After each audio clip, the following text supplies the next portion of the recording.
Johnson's not talking about fantasy in the modern sense of like, this is a fantasy that you have in your head, that you're projecting, you're trying to make real, but Fantasia, the making visible of these archetypal realities. The issue is, not only do we have this idea of a fixed external reality, these realms have been ostracized, ridiculed, denied, and subjugated by predominant modes of thinking, from imperialism to scientific and religious dogma.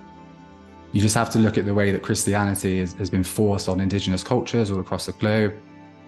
Things like shamanism, a certain way of relating to nature, has all been stomped out to some extent. And this has a significant drop-down effect on mental illness and how we perceive it. Because of course, in many indigenous cultures, things like psychosis and schizophrenia are seen as initiation. Welcome to episode 46 of the Mind That You Go podcast. I'm Ricky Deriz, and today's episode features my presentation for the International Society for Psychological and Social Approaches to Psychosis.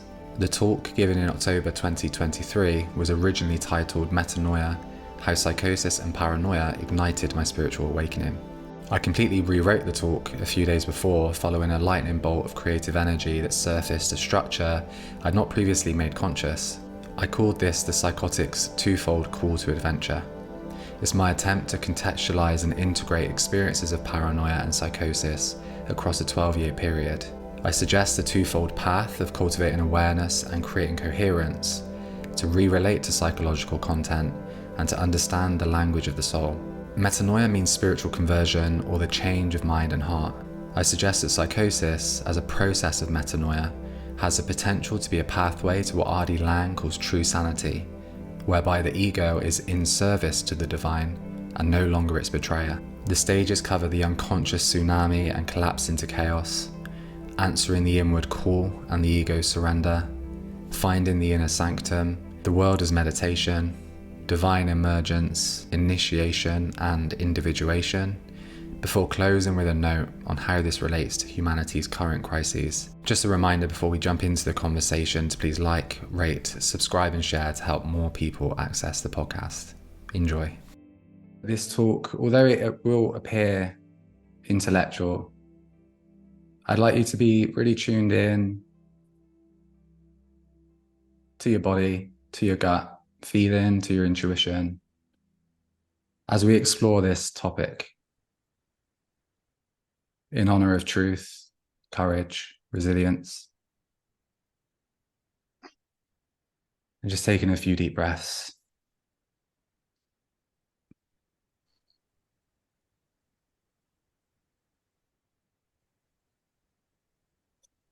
Okay, so the talk, Metanoia: How Paranoia and Psychosis Ignited My Spiritual Awakening. So I appreciate this is a topic that can and as a reality is heavy for a lot of people. But I'd like to explore it with a sense of inspiration, hopefully, something that will shift our perspective on this. I'd like to kick us off with this quote from Joseph Campbell: "The psychotic drowns in the same waters in which the mystic swims with delight." You might have seen this quote before, you might not have seen this quote before. It's provocative and also confusing to some extent to understand what Joseph Campbell means.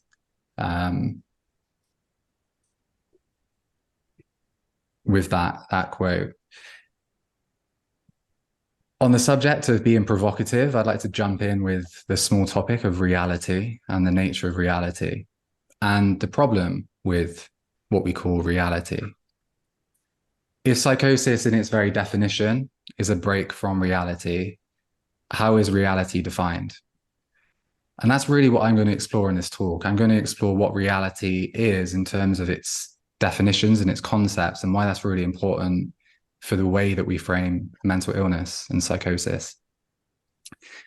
So in the West, there is something known as reality testing. It's a Freudian concept to define delusion, right?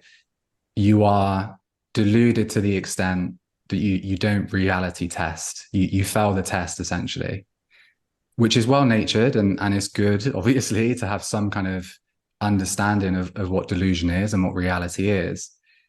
The only issue is that this is based on an ideological principle of materialism and fixed objective reality. There are a few words in there that I will unpack throughout this talk, but basically the idea that we are what we see. We're biological human beings that exist on a material planet, and that planet is fixed. Therefore, anything we don't see with our eyes or perceive with our normal senses essentially does not exist in this framework. So the idea there is, do you pass the test? Do you pass the test of what reality is based on this definition? I want to also explore Eastern approaches and Eastern philosophies that really look at this more in the sense of reality questioning. Rather than here's a fixed external reality, do you comply with the consensus of what that is? A lot of Eastern philosophies will approach this with the idea of seeing beyond illusion, what is known as Maya. There's a scrutiny not only towards the self, but towards the nature of reality. And that's beyond the conceptual, it's beyond the thinking mind into consciousness. I just want to note that technologically, I'm having a bit of a mare because, it's not letting me. Anyway, so it's really getting down to what is essential. And the issue with this, of course, is who's testing the reality used to test sanity. I like that because it rhymes, and rhyming is always good in my book. So moving on to materialism and the pathology of the visible. So we're following on with this idea, right, of a fixed reality. So if we are defining reality and delusion based on a fixed external world that does not change, and it's only our perception of it that changes, we're setting ourselves up for some tricky territory. And this is what I've coined the pathology of the visible. And I'm going to quote Robert A. Johnson, a Jungian analyst and the author of Inner Work, when he says, our English word fantasy derives from the Greek word Fantasia. The original meaning of this word is instructive. It meant a making visible. It derived from a verb that means to make visible, to reveal. The correlation is clear. The psychological function of our capacity for fantasy is to make visible the otherwise invisible dynamics of the unconscious psyche. So Johnson is exploring the collective prejudice against the imagination. If you've got experience with psychosis or being a human being in this reality, you've probably heard the phrases of, you're only imagining things, it's all in your head. This idea that there's a clear separation between our psychology and what we perceive. So the overlap between the two is based on how accurately we're perceiving this fixed reality. And what Johnson is actually saying is that there is an invisible reality, an actual reality that is made visible through the imagination. So rather than the human mind creating reality with imagination, the human mind reveals a different layer to reality through that process. So imagination, feeling, knowing, sense and intuiting, and ritual, these are all pathways to the invisible. Johnson's not talking about fantasy in the modern sense of like, this is a fantasy that you have in your head, that you're projecting, you're trying to make real, but Fantasia, the making visible of these archetypal realities. So spirituality is essentially exploring the invisible.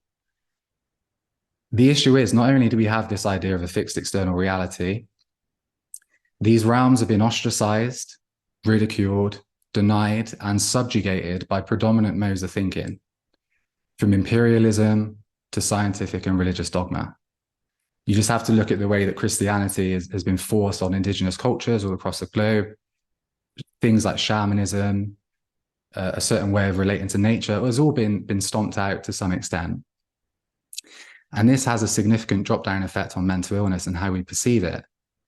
Because of course, in many indigenous cultures, things like psychosis and schizophrenia are seen as initiation into a different way of being in the world and serving. I want to explore this idea of metanoia as cultivating true sanity. So I've set us up provocatively to say that our idea of sanity is actually inaccurate and that is causing us problems. And instead, I'm going to suggest that metanoia as a process is cultivating true sanity. And these aren't my words. These are the words of R.D. Laing, a very prominent psychiatrist who worked with schizophrenic patients and tried to approach them with great compassion. And he says, true sanity entails, in one way or another, the dissolution of the normal ego, that false self competently adjusted to our alienated social reality, the emergence of the inner archetypal mediators of divine power, and through this death, a rebirth, and the eventual re-establishment of a new kind of ego functioning. The ego now being the servant of the divine, no longer its betrayer. The ego now being the servant of the divine, no longer its betrayer. R.D. Laing. So true sanity isn't possible in a culture that essentially gaslights the invisible, that says it's all in your head. This doesn't exist as an independent dimension, right? But it's just something we create with our imagination. Now, I want to be really clear as someone who's experienced psychosis, depression, anxiety and panic disorder. True sanity isn't denying the validity of mental illness, and that is not the impression I want to give here, but it expands the context. So this fixed external comparison that we have isn't something to live up to, but something to challenge, and then to see what emerges from that space.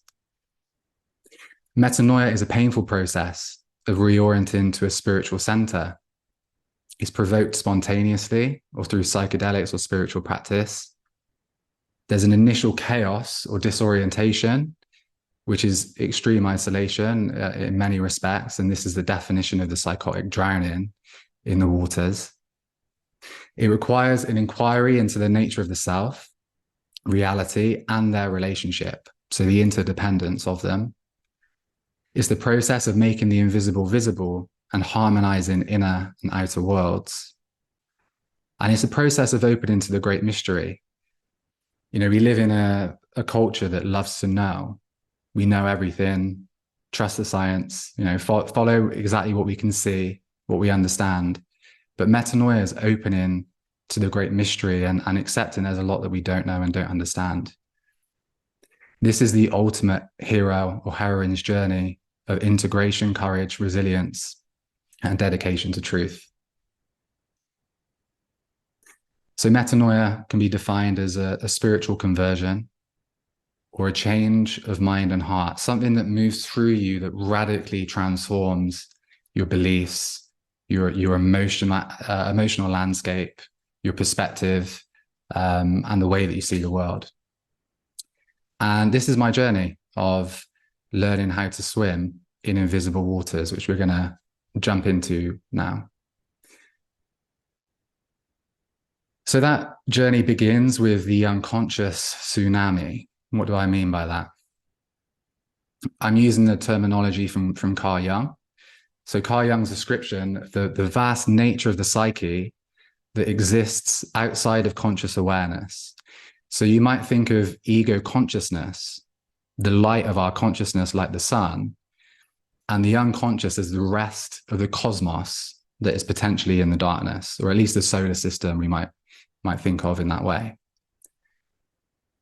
The unconscious and conscious boundary, when that bursts open, the content from the invisible realms floods into the conscious mind. And that's what happened with me with my psychotic break. There was a crossing of the threshold of mind and matter. I was around the age of 21 or 22. I was at university. And it was not a clear distinction, but I was experimenting with drugs at that time. Before that, I'd had a lot of issues with my mental health. But they were contained. They felt like they were contained within the previous description of reality we had. Anxiety, depression, my emotions, external world. When I went through this psychotic break, the flooding of this material started to make me question, well, where are the boundaries and thresholds? I started to hear voices outside of me. And the way that I was perceiving reality had started to distort and mix with what I was perceiving as my inner world. So hearing, voices, seeing things that weren't necessarily there, and feeling things too. That process was difficult then to discern between mind and matter. It wasn't that I believed what I was hearing, and this is something that is common and also commonly misunderstood with psychosis. The idea of reality testing is shown that there are a number of people that have schizophrenia or psychosis who doubt the hallucinations that they have, and that's something that's really important. It's not that, or there is a spectrum almost of how much is this delusion being believed. For me, it was just really confusing and unclear, led to extreme fear and isolation and paranoia, which came with heightened self-consciousness and sensitivity again to this thing we call energy. Keeping in mind, like, I was an atheist when this happened. So the only definition for me was like, I'm going crazy, because I know that I'm a human that exists on this planet. There's an objective world that is now suggesting things about me that I doubt are true. Therefore, I'm crazy. And it essentially created a lack of trust within myself and the world, a lack of understanding or connection to my inner world. And I do want to point out, the nature of this kind of experience, and the same with depression. There are moments of connection, there are moments of love, there are moments of happiness. And I do feel that at times I was just kept afloat by those connections. I was kept afloat by, we could call them moments that challenge the delusion. Be it, say I was in a situation where I was in a club, hearing voices, feeling persecuted in some way, feeling confused, feeling lost. And then I turned to talk to one of my friends. And in those moments, those delusions, they dissolved. So it was the connection that I had with people in those moments that allowed a respite. But it did lead to a questioning. If I'm not in control of myself, who's in control? Which led then to the collapse into chaos. And the collapse into chaos is exactly what it sounds. R.D. Laing, he's not making Metanoia sound like romantic. It's terrifying, essentially. If you've got your previous structure of who I am and what the world is starts to crumble, then you enter a descent into chaos. This is a collapse of boundaries between self and other, self and world, boundaries between conscious and unconscious, between thought and perception, leading to ego death. So the destruction of one pre-existing model of the self that hasn't been rebuilt. So there's a period where there is just absolute chaos, and a time where great support is needed. There's a loss of a center or a sense of self, a feeling of being in unknown territory, and a loss of orientation. And of course, a lot of uncertainty and insecurity that comes from that. So really that leads then to the only option, really, which one is to give up. And I experienced suicidal ideation frequently, just through how difficult this was to be with. Another was to surrender to insanity, to just kind of give up and say, well, I'm crazy. This is beyond me. There's not much I can do. But there was another option. That was to question, well, just suppose I'm not crazy. Just suppose what I'm trying to define as reality isn't actually what I've been told. Is there even the remotest chance that that's the case? And if there is it worth staying alive to try and find out? And fortunately I did, and that's why I'm here today. And that was part of the beginning of the next stage, which was answering the inward call. That is not me, by the way. If you thought it might have been a selfie, it's not. Found it online. So this point of answering the inward call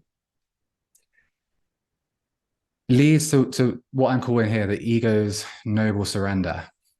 And I'm using that word noble deliberately, right? As I say, the collapsing of the self, the disintegration into chaos is a really isolating time, a terrifying time. But it's not that you're not still conscious. You still have that ego consciousness, the sun, right? So you're witnessing this collapse. And for me, there was a lot of resistance. Am I crazy? How do I respond to this? through that process, you get to that point of realization of, can I just accept that I'm not fully in control? Can I take a leap and to surrender to what is beyond? Now, remember, we're talking about also invisible dimensions. I say that out loud and I still question myself, but we're talking about invisible dimensions and an intuitive knowing, because these deeper intuitive knowing, intuitions, they are below the conscious mind. So I had an intuition that that was the right thing to do. And I find that through surrender comes receptivity, and through receptivity comes guidance. What do I mean by guidance? It was almost as if amidst the chaos, through surrendering what I couldn't control, something else awakened in me, which I'm calling here spiritual senses. What I really mean is that I became receptive to things that previously I was not receptive to, including a book that I read at that time by Roger Walsh, Essential Spirituality. I mentioned this under synchronicities beginning because for me, you know, in terms of letting go, diving into the great mystery, I'm with my friend Nat. We're at uni. We're in Sheffield. I'm not a spiritual person whatsoever. I'm just a normal working class dude walking down the street. Decide to go in a bookshop. Decide for some reason to buy a book called Essential Spirituality, whilst not being a spiritual person. I don't know why I did that, but I was just clearly drawn to that process. And I tried reading it. And I thought it was a load of rubbish the first time I read it, to be honest. It did not go in. I was reading it in the same way that I've read throughout my education, you know, just kind of like, oh yeah, this isn't landing in me. But the synchronicities continued. And I was really fortunate to discover both meditation and Buddhism. And I'd say after a few months of meditating, which was a blessing, I started meditation due to the scientific benefits as the atheist that I was, and to handle my anxiety, essentially, and to try and find some inner peace. What I didn't expect is that that would shift my receptivity to things like spiritual ideas. And I returned to Roger Walsh's book after I'd started meditation. And then the only way I can describe it is like, it wasn't the same kind of reading that I'd done all my life. It felt like a relationship with the book, with the information. It felt like there was some kind of symbiotic effect, a feedback loop where I was changing through the material that I was reading, and I could feel it. And I started to connect through those spiritual senses to some kind of deeper sense of truth. I was like, I feel like Roger is onto something and I want more of that. I want to explore that. And through that process, I also started to experience what I'd call hints of the divine, like moments that break out of the ordinary consciousness that felt like long lost memories. And I use that phrase long lost memories because they felt familiar, like completely new and completely foreign and yet familiar, as if I'd experienced it before. And at the same time, this process was finding me collide with my own internal skepticism. So I was still crazy making myself. I was like, this is really a coping mechanism that you're doing right now, Ricky. Like, you're struggling with your mental health. Spirituality is a really nice idea. It makes you feel warm and fuzzy, but really, we all know it's rubbish, right? I still had these processes going on. But I continued with following the guidance. And I led then to a realization of what I'm calling the Psychotics Twofold Call to Adventure. Now, basically, this was the realization for me that there are two key challenges when going through psychosis. One is moving from chaos to calm, to find some spaciousness amidst the chaos of delusions, of hallucinations, be them visual, be them auditory. And the other challenge is to move from incoherence to coherence. This is confusing. It makes no sense. Is there any deeper meaning to this experience? This feels completely irrational and illogical. I can't make night from day. Is there a way to make this coherent? Is there any structure underlying this experience? So that leads to almost like two simultaneous practices that I've applied to this experience. One is the call to cultivate awareness. So this is the practice of meditation. And within that, other practices, this is largely gleaned from Buddhist philosophy, but the idea of equanimity, so being with experience without resisting it or indulging in it. And meditation is part of the culture that we're in now. It's been absorbed by the machine to some extent, but these are metaphysical practices, right? There's a lot of like neuroscientific research that's showing a byproduct of a metaphysical process that at its source is a play of consciousness, right? This is something that is working with consciousness and affecting the way that consciousness relates to your thoughts, your emotions, your external reality. So through developing concentration, you start to notice that you're not your thoughts, you're not your delusions, you're not what you're hearing, what you're seeing. There's something else beyond that. The process of acceptance and non-judgment is also really important. Accepting the difficulty, not judging yourself as crazy, starting to create a split between the stories you tell yourself and something within that isn't the story, that isn't the emotion. And then moving on to loving kindness, which is something I want to explore more of. But the nature of being able to cultivate. Now, remember our idea of fixed external reality, isolated island of a human being. Things happen, I feel stuff, right? Going from that to, wait a minute, that's not so fixed. And actually, I can cultivate a state, an experience, or some kind of emotional shift, regardless of what is going on. This is what the Buddhist, the Stoics, contemplative Christianity, like these practices of really going within to separate from these kind of reactions. On the other side of this, we have the call to cultivate insight. Now, this is related to incoherence and coherence. Is it possible to learn the language of the unconscious? Is it possible to understand what it symbolizes? Is it possible that irrationality has a language? Can we understand how to be more intuitive, to understand our feeling, to understand how we project thought and concept onto the world, to understand how trauma is affecting the experience of psychosis, and to understand how our cognition frames the way that we're perceiving reality. So this is part of insight and learning the language, essentially depth psychology. So we move from this process. And I want to be clear as well. This is obviously, it's not like a ladder. It's not like you go from one to the next. Like this is all kind of happening simultaneously and you're going to move between different experiences. It's a way of structuring chaos. So forgive me if that's not clear, but through the gradual practice, I first experienced psychosis 10 years ago, to give you insight, right? This is a long practice. I've been meditating for 10 years. But through this practice, eventually you get to the stage of finding the inner sanctum. Now, as part of the call to adventure, as part of cultivating awareness, what we're doing is we're shifting our center.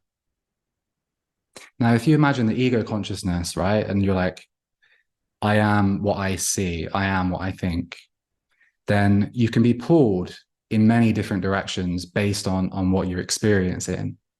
It's very common for people experiencing schizophrenia or psychosis to really struggle with having a center.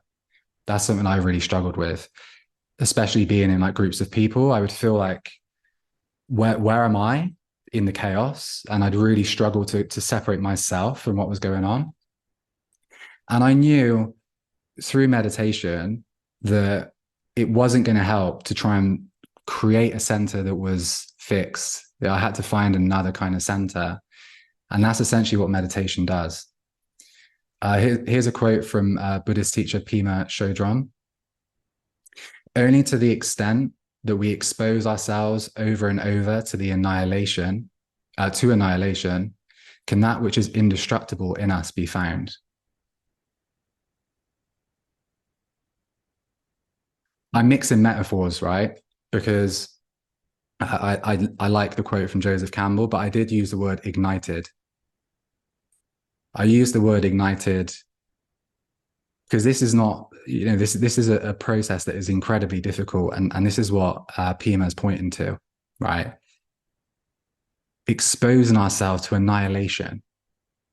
Everything that we think we are to be annihilated, like the magnitude of this as an experience to also function and exist in our culture whilst this is going on is exceptionally difficult.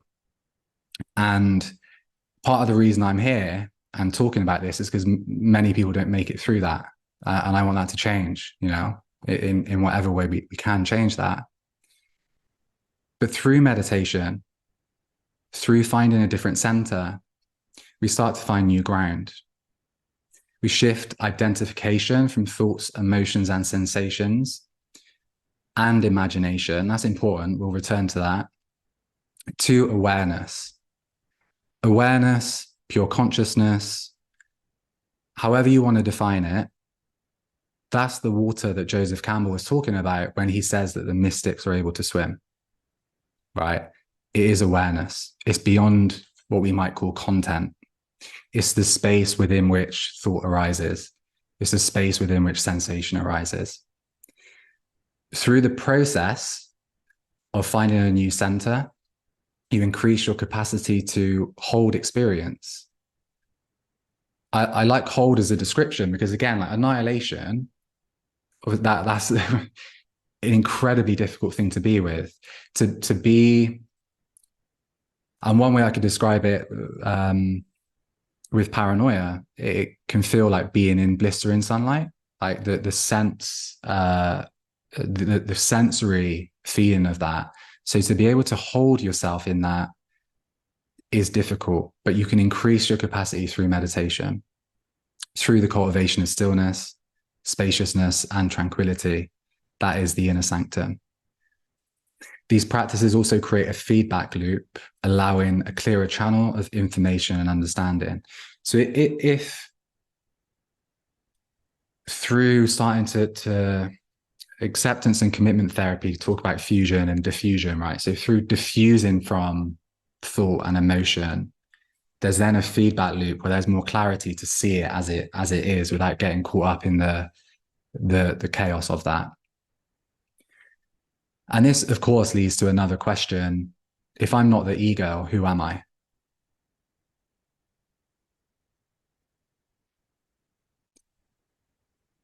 And this is a fundamental question, who am I? This is a fundamental question that has plagued humanity, or for all of its existence. We start to move beyond that identification with ego consciousness and connect into what I call the cosmic heart. But essentially, I spoke about loving kindness. The sensation, the experience of compassion or love, independent from the self, from the ego, something that feels bigger than you. And through meditation and visualization, the ability to connect to that is a place then that gives refuge from chaos. For me, it was somewhere that I felt I could retreat to. And initially, when I started to meditate, I felt I was using it like medication, like it was a place that I could go to away from the world because it was offering refuge.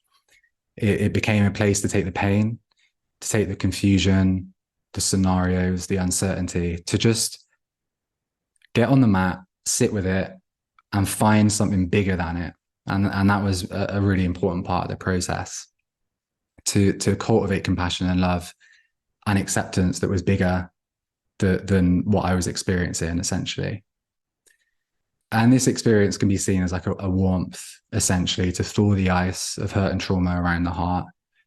Again, it's not something that happens like after 10 minutes of meditation. It's an ongoing practice. But I cannot tell you the relief that even 30 seconds of that experience when in the Maya can offer. It also starts to dissolve what I call the world of assumption. Again, the scenarios, the stories, did that person just look at me in that way, like, that expression, what does that expression mean? Did I just say something that just hurt someone? Why was that stranger looking at me? And all of this bullshit that goes on, scenario making, starts to dissolve in that space.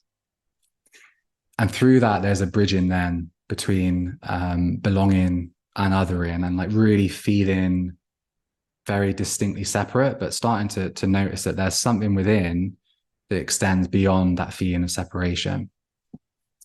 And through that, a growing appreciation for the suffering of humanity and the kind of universal suffering that Buddhists talk of. And through this as well, there's the experience of, if you're able to sit in meditation through and experience self-compassion, then you start to wonder, well, where's the compassion? Like, what's the source of that? Like, where's it being extended from? If I'm able to have compassion for Ricky, right, and like the realization of Ricky as like an image of me that I've actually got in my head, like just walking around, just feeling a bit weird about himself, and I can extend compassion towards that, who is extending that? And that's, again, the realization that there's something bigger at play. There's something that's not quite visible that can extend to the visible me, the small self, the part of me that really struggles to hold the experience. So these are inner processes through meditation, but it's no good. Like this process of having to retreat, of course, you've got to return to the world, right? You've got to be able to take the practice to the outer world. And that's the stage of the world as meditation, right?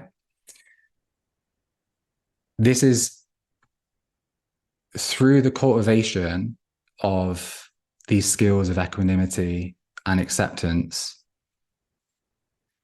then starting to notice that the way I relate internally to these experiences also affects the way that I relate to what I perceive, the external world. And it starts a process of returning to the world in essentially an empowered way, a way that allows you to see things differently. And here's a quote from Thich Nhat Hanh. People normally cut reality into compartments and are so unable to see the interdependence of all phenomena. To see one in all and all in one is to break through the great barrier which narrows one's perception of reality. What is beyond the thinking mind, the mind that conceptualizes? What is beyond that when you actually take it into the world? Like, how does the world change? And for me, this is a stage of starting to see and develop awareness, and then become aware of, oh, wait, the thoughts that I'm having are starting to shape the way I'm perceiving things. And also the ability to deconstruct things like delusion and paranoia through that process. So the deconstruction of paranoia. How am I doing for time? Can I just check? Because I've completely lost track. You're at 3:15. Okay. Right. I'm gonna speed this up a bit. Essentially, deconstructing the process, right? Rather than, paranoia being this absorbing thing, delusion being this absorbing thing, starting to break down this experience to its component parts, seeing where it's actually self-judgment being projected into the world, noticing when within your field of awareness, your attention is in a certain place, and a deeper level of understanding, which is leading us towards what I call here cleansing the doors of perception, seeing the way that the mind distorts and starting to see reality differently.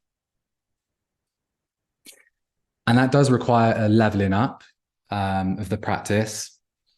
When relating to the world from true center, Maya, the illusion, begins to dissolve, reality becomes clearer.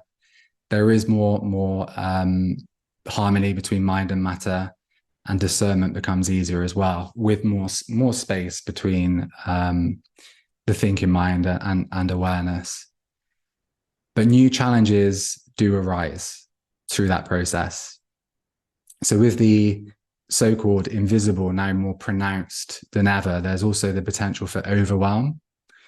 So sensory overwhelm, like you're being mindful, you have more exposure to information that can then become even more overwhelming. Deeper connection to emotions, like repressed emotions such as grief and anxiety, and also sensitivity to energetic dimensions, to the unseen.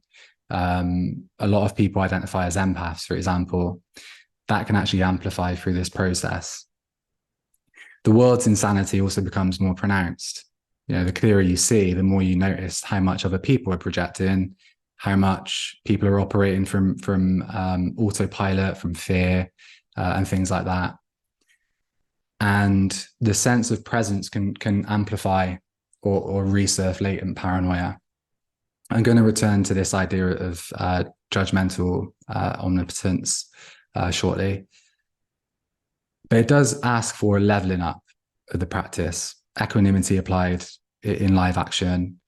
Like I say, like live action, like you're just having a conversation with your friends and then trying to be equanimous at the same time, and like applying that mindfully. Like it's definitely a difficult practice to bring that in. And the challenge is staying connected to the inner sanctum in outer society, experiencing the alchemy of compassion. What I mean by that is essentially in an experience of feeling a lot of overwhelm and a lot of fear, there is an energetic feeling of outward in. So a feeling of like being at the center of attention. And through the practice of loving kindness, the ability to alchemize that. So rather than an inward feeling of being the center of attention, to process and transform a feeling of loving kindness. So you're sending out this energy. And trust me, I know this can sound a bit woo-woo to some extent, but it's far from that. These are metaphysical practices that can really help with these experiences, particularly on an energetic level. So through a lot of practice, through a lot of dedication to this, taking it into the world, something else then begins to emerge. This is what R.D. Laing talks of in terms of the divine, right? The being a servant to the divine. What does that mean, and what does that look like?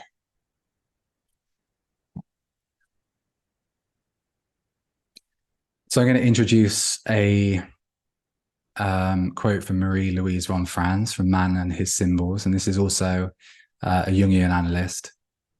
Individuation, by the way, is the process of becoming whole. This is what in Jungian, like analytical psychology, wholeness is our nature. And in this quote, Marie-Louise is talking about the secret design. The individuation process is more than a coming to terms between the inborn germ of wholeness and the outer acts of fate. Its subjective experience conveys the feeling that some supra-personal force is actively interfering in a creative way. One sometimes feels the unconscious is leading the way in accordance with a secret design. It is as if something is looking at me, something I do not see but sees me, perhaps that great man in the heart who tells me his opinions about me by means of dreams. I want to allow that quote to land, because if someone who is diagnosed with schizophrenia wrote the same paragraph, that for a lot of people would be affirmation of their delusion. One sometimes feels as if something is looking at me, something I do not see but sees me. What I believe von Franz is talking to is actually the undercurrent to a lot of delusions, the sense of something of great magnitude below the surface that we're not fully conscious of, filtered through the mind in a certain way. But this is one of the world's most revered and established psychologists, like arguably in the history of modern psychology, talking in these terms about the unconscious, about the invisible realms. This leads us on to the initiation stage. Again, I'm using another term here, Newman, which is arousing spiritual or religious emotion, mysterious or awe-inspiring. Again, something that really shifts you outside of ordinary consciousness. The issue is there are two aspects to the numinous. There are two aspects to connecting to such a profound experience. There is, of course, the treasure. R.D. Laing talks of archetypal messengers of the divine. I experienced what I would call a Kundalini awakening. My partner, Sanya, who I believe is here, was present to a lot of that. And it looks like insanity to Western culture. I was having a lot of energetic experiences, and even visualizations of like Jesus, which was really cool. And I thought I was Jesus for a while, like just happy to claim that. But really profound divine imagery in dreams, in waking consciousness.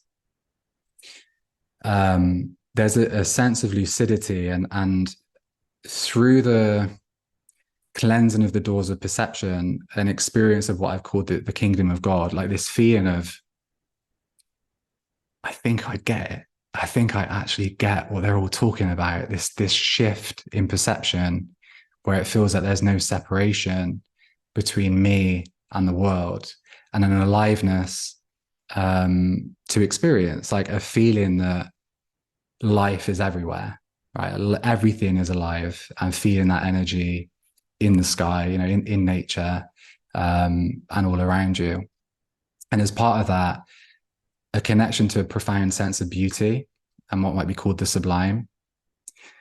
I've called this interactive synchronicity, but an amplification of synchronicity to the degree that because you're learning a language and you're understanding it more, you can start to work with synchronicity. Also self-transcendent emotions that lift you out of those narrow stories, that sense of suffering, such as joy, ecstasy, rapture, and awe. Pronoia and transnoia as experiences as well. And accessing what in Hindu psychology they call the superconscious. So you have the unconscious, but also the light, the aspect that really lifts us beyond what we think is possible.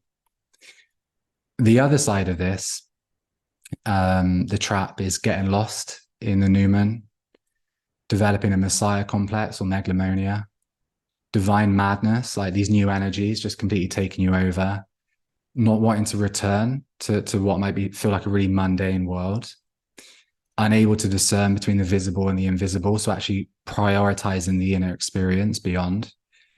A refusal to balance the divine with the shadow aspects of being like a flawed human, disembodiment.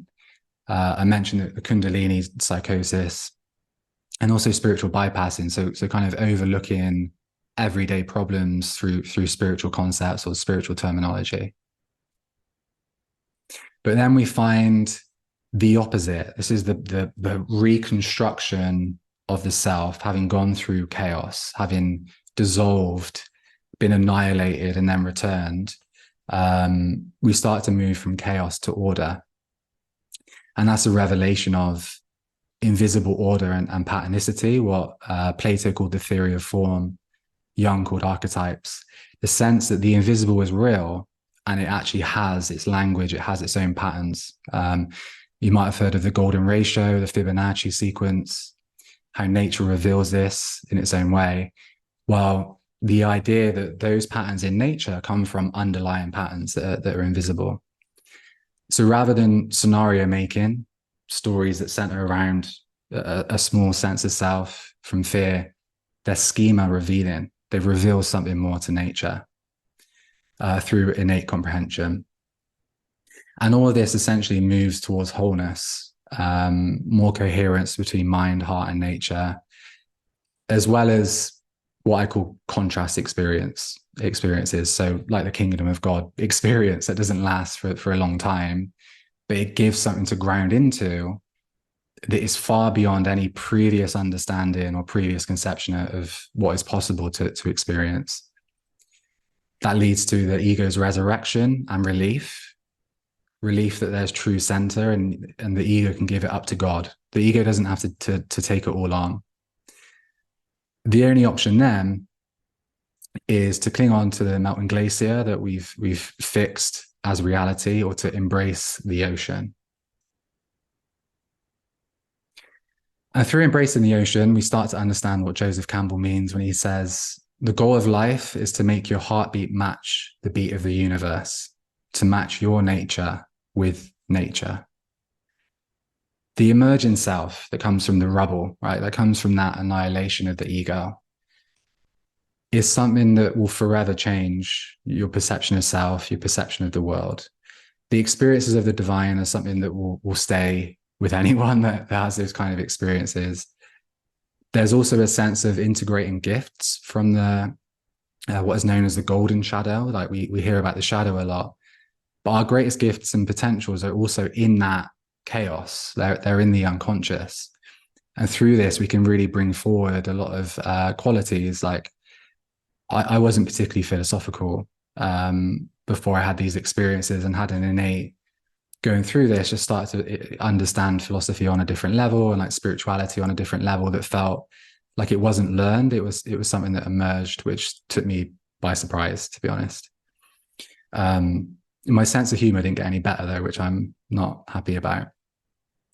We also recontextualize the rationality. So no longer is rationality the apex, right? It's no longer the main thing. It's in its rightful place. It knows, the ego knows when to be noble enough to surrender. We also experience what I call like re-enchantment of the material, with less distinction between this idea of spiritual and material. The material takes on an ineffable quality. Like there's a sense of aliveness or consciousness to the material, which changes the relationship to it. There's an increase in the sense of being in flow with nature, more connections to emotions, instinct, senses, and the wider cosmos. Comprehension of being on the path, essentially, like feeling like, okay, there's some semblance of destiny, there's some semblance of fate that I can surrender to, and the alivening feeling of that. And just to round us up, with Metanoia, I want to end with humanity's call to adventure. Essentially, I'm going to argue that humanity is undergoing a collective psychosis. Humanity is undergoing the collapse into chaos. That is what we're experiencing right now, and it's only just begun. If you think this is an outlandish statement, I want you just to let that land and just to feel like, look around the world, look around the way that humans are treating each other, how we're defining truth, and just question whether we feel like we're experiencing sanity on the global stage. I feel that a collective psychosis is exactly what we're going through. The prevailing ideology of materialism has mistaken the glacier for the totality of the ocean, and that's causing a lot of problems. The glacier is melting, sea levels are rising, and all of us, not only the so-called psychotics and so-called mystics, must learn how to swim. Humanity must find solidarity in channeling this uprising of energy to allow for divine transformation, not material destruction. We've clearly outgrown the rigid approach of hyper-rationality and have entered that collective stage of chaos and psychosis, something that we have to understand how to emerge from and how to interpret, to avoid fanaticism and religious dogma. This isn't about religion, right? This is not about being anti-scientific at all. It's about dogma of all kinds, bigotry of all kinds, hatred of all kinds. That's what I'm talking to. And we are being asked to step up because we are failing on some level with this. And I believe that a lot of people that have gone through psychosis and gone through the descent into chaos and returned, they're the ones that know the language. They're the ones that we might need to talk to understand how do we deal with this, as well as those that are supporting those going through those crises. So humanity must find solidarity in finding a true center to navigate the turmoil, crisis, and uncertainty we're experiencing, to allow for true sanity to emerge, which is, I feel, the next step in the evolution of consciousness. In Greek mythology, metanoia is accompanied by kairos. Kairos is the idea of time, but also opportunity. And I do feel that currently we are in a process where we have to take the opportunity to evolve. And the question is, will we seize that opportunity? Thank you for listening to this episode of the Mind That Ego podcast. To stay up to date, you can join the Mind That Ego mailing list if you head to mindthatego.com/MFM. You'll also get a copy of my book, Mindsets for Mindfulness, when you join. You can also follow Mind That Ego on Facebook and YouTube, where the podcasts are also displayed in video format along with other inspired videos that I create. Or if Instagram is more your social media of choice, you can follow me at Ricky_Deriz. That's DERISZ.